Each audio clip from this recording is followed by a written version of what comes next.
Hello, Facebook. I will wait for a few folks to arrive. Um, I'm assuming I'm assuming that people are.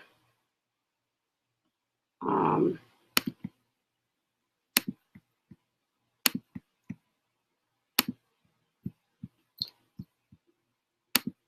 Let me see if I can invite a few people.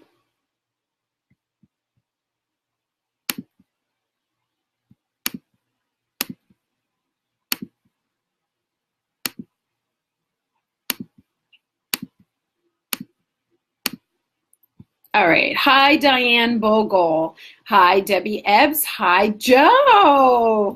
How are you? It's good to see everyone beginning to come together. I'm so looking forward to today. I'm not going to talk about the book. It is doing very well, but that's not the reason why I am jumping online today. I'm jumping online for a very specific purpose. I really, really need your help.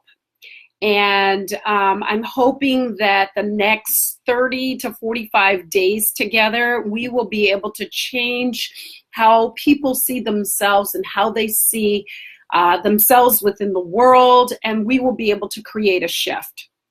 And so I'll share with you how this whole thing got started.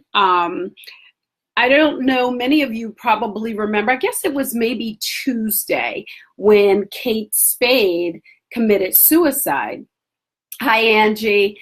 And so this was a time where I was preparing. I was asked to, this light is awful. It's like orange or something. I don't know if I look orange, but at any rate, Kate Spade had committed suicide.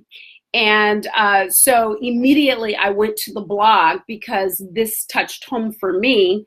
Back in 2014, someone very close to me and my family committed suicide. And so, and interesting enough, things happen at interesting times of your life because his brother, the person that committed suicide, his brother was getting married. And his mother came to me because I did all the writing for his funeral. I wrote his obituary, wrote a poem, wrote a prayer. So I was heavily involved in the process. And so she came back to me and said, my son is getting married. And we don't have a photographer. First of all, I'm not a photographer, everybody, so don't call me to take pictures. But she, years ago, I was a director of public relations, some of you know, so I know a little bit about photography. And so she came to me and she asked me if I would take pictures for his wedding. Well, his wedding was Saturday. I think Kate Spade committed suicide like that week. So all week, of course, my mind was on Christian and his very short life. He committed suicide. I think he was about 17 when he committed suicide. And so this brought me to a place of what can I do? What can I give? And if I could rally the troops, people who believe in me and my message and believe that we all have a responsibility to each other and that we can together change the world. And so I decided that this would be a good time for us to launch a campaign called I Am. And that campaign certainly is not, and I repeat, it is not to treat depression. And it is only to uplift, encourage, and inspire people that they are courageous, that they're smart, that they're bold, that they're capable, that they are an inspiration. And so I want to share with you a little bit about what I do and my work kind of behind the scenes. When someone commits suicide and which I know people from Texas and Tennessee and literally across the nation, families have reached out as a result of the prayer and poem that I wrote for Christian when he passed. I'm going to share it. So this is what the bookmark looked like when it was received. And on the back, his mother writes something to the family. And what she writes to them is, "To whom it may concern, thank God for the time you were allowed to share with such a special soul, and let your heart, let time heal your heart. I know it hurts." And then his mother signs it on the back. But I want to share with you the poem, and I want to share with you the prayer, and then I'm going to solicit for your help. Because the I Am campaign is about trying to reach as many people as possible over the next 30 days with a message that is literally, hopefully, going to change their vibration. But the value to you is that you also will begin to change, and you also will find that place of courage and confidence and boldness to walk in your purpose and to know how valuable you are to the planet. So when Christian passed, I'm going to share with you first the prayer that I wrote, and then I'll share with you the poem. So it's called Faith in the Midst of Tragedy. And it's a part of this book, Our Heart's Wonder. I am not pitching the book. If you want the book, you can certainly purchase it, but I'm not pitching the book. I just want to share with you this prayer that I wrote. So it's called Faith in the Midst of Tragedy. Faith in the midst of tragedy. Heavenly Father, it is again that my eyes stare down the barrel of tragedy. With a confused mind, I wonder why life has delivered to my doorstep this grim earthly conclusion to a sacred soul. My heart wonders, did I fail to feel the wind of devastation? Did I not hear the chimes of danger? Did I not see the darkness falling upon me? Or is it simply that my innocence and my lack of knowledge missed the rare signs that led to an abrupt silence? I can look back in question, or I can look up in faith. There's a purpose in all things. God, you tell me, there's a purpose in all things. God, you tell me that you are everywhere and in all things. Nothing goes, or squeezes by you. No man, woman, child, or situation that you possess within your grip can be plucked, pulled, or talked out of your hand.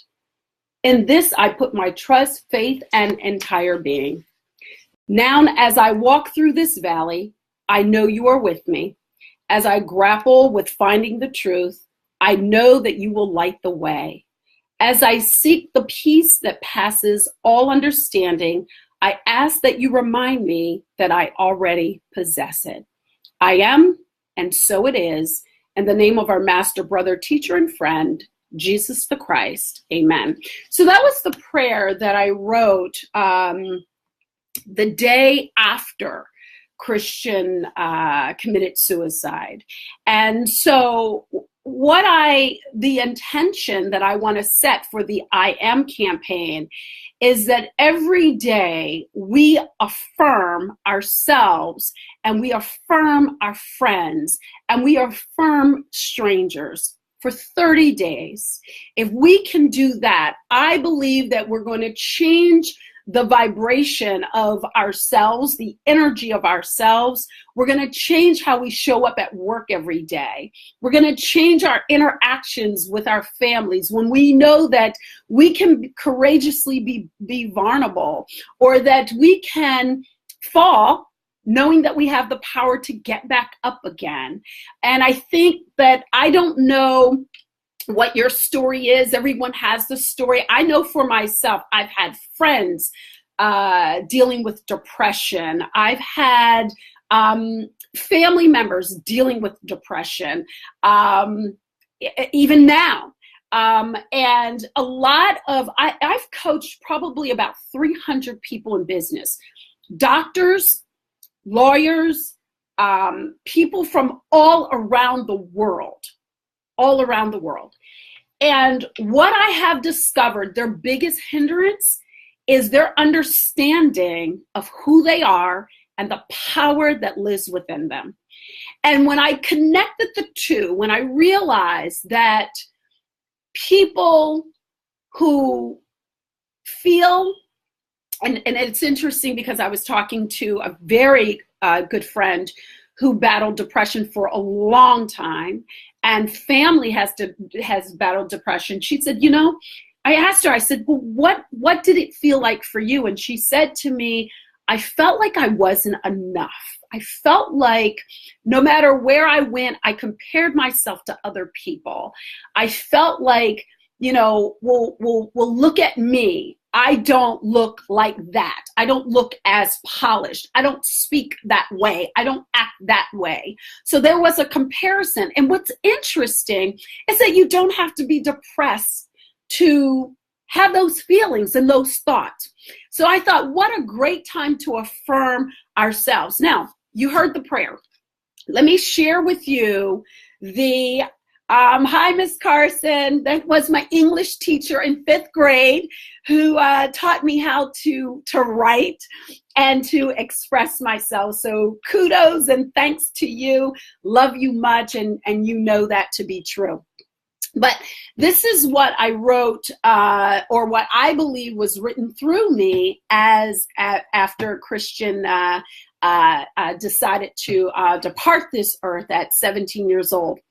It says, sometimes life gets lonely and filled with despair, but don't fret. God is always there. I made a choice to take my flight, believing that it would lead me to the white light. I know you will miss me, and I will miss you too, but we are closer than you think. We are connected through one link. I loved you before I said goodbye. I love you still. Don't believe any other lie. Be strong, be wise, and be of good cheer. Nothing has gone wrong, although it looks weird. You taught me what I was to know, and I did the same for you on life's stage show. I send you my love, a hug, and a kiss. I have no more wishes because this day of freedom, peace and joy was on my list. These are my last words to each of you. Don't mope, don't be depressed, or be blue. I told you from the beginning, I am all right. You taught me about God, angels, and the white light. I love you. So what is this conversation all about? It's I am campaign. Excuse me. It is the I am campaign, and the intention, again, I'm not a doctor. I am a, inspirational speaker who's been sent to this earth to help people to stand in their power, to inspire them to know and understand the purpose in which they are here to serve, and to equip them with what they need to literally serve in the capacity and on the level in which they've been called to do so. And what I believe is that it all starts with you and you affirming yourself. Now, you may be saying, I don't need to be affirmed. This is what I need from you. We're going to start posting on Friday. On Friday, it's I am statements. I just ask that you do this, that you like, you share, and you share it with someone else. Here's why. I think it was around 1999, 2000. I was working for an institution. And unfortunately, I was working with somebody who chose to bully me on my job. And those of you who have been in that place, and that's why I said you don't have to be like down and out depressed. You don't have to be in a place where you literally want to commit suicide. You can just have a bad day, right? You can just be in a situation that life seems to be working against you. But I was working for a boss who, for whatever reason, didn't like me. And she would like literally harass me every day, humiliate me in front of my staff. It was just an awful, awful, awful experience. I was also in a relationship that could not serve me moving forward, and I couldn't serve him moving forward. And even though, have you ever been in that type of relationship? You know that it's not going to work for you, but you stay in it anyway. Well, I stayed in the relationship, and I even got engaged, knowing that it wasn't right for me. And so I literally got fired from my job, and 6 months later, we broke up. Our relationship was over. So I kind of went through a very tough time. And what I was dealing with was, where's my place in the world? Where do I belong? What am I really here to do? Can I find that space? And God, what is it? What is it that I can do to feel good about who I am and deal with the rejection that I was facing? So I ended up going to the doctor because I felt out of sorts. Have you ever felt out of sorts? Like you don't feel like yourself. You feel you're out of alignment. Well, I was out of alignment. Went to the doctor. He says, you're depressed. Gave me an antidepressant. Because of my faith, this is not advice to anyone. If the doctor says you're depressed, do what you need to do. Take your antidepressants. Do what you need to do. This is my journey. So I chose to make my way back to myself. And that's where There's More Inside was born. That's where this whole business, the whole 5 books, the traveling the world and coaching, that's where it was all born. It was birthed out of my pain space of being rejected and deciding, making up in my mind that I was going to find my voice in this world and that I was going to live it to my fullest. And I want to help other people do the same. Again, this is not a remedy.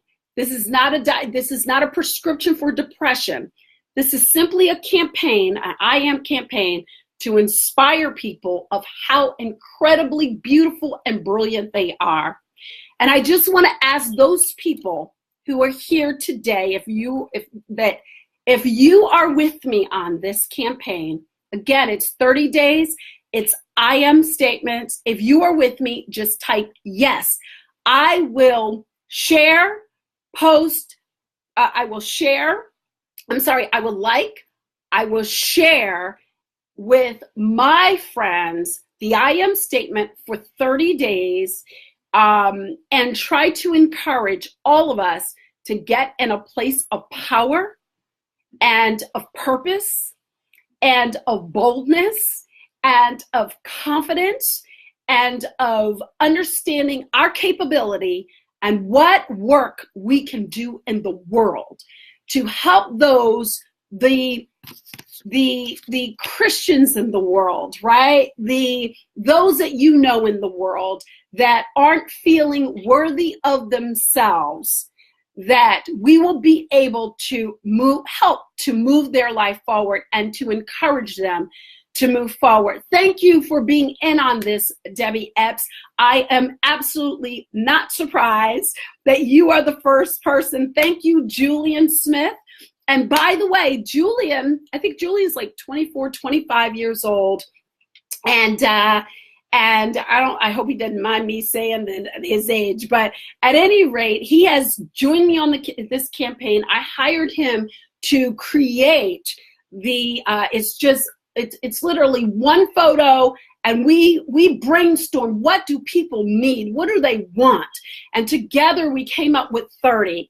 And he's a part of it. So Julian, I thank you for joining me on this journey to help to change people's mindset and where they are through an I Am campaign. I'm not selling one thing, but I am encouraging people to make their way back to their true, authentic, powerful, brilliant, bold, capable, miracle working selves.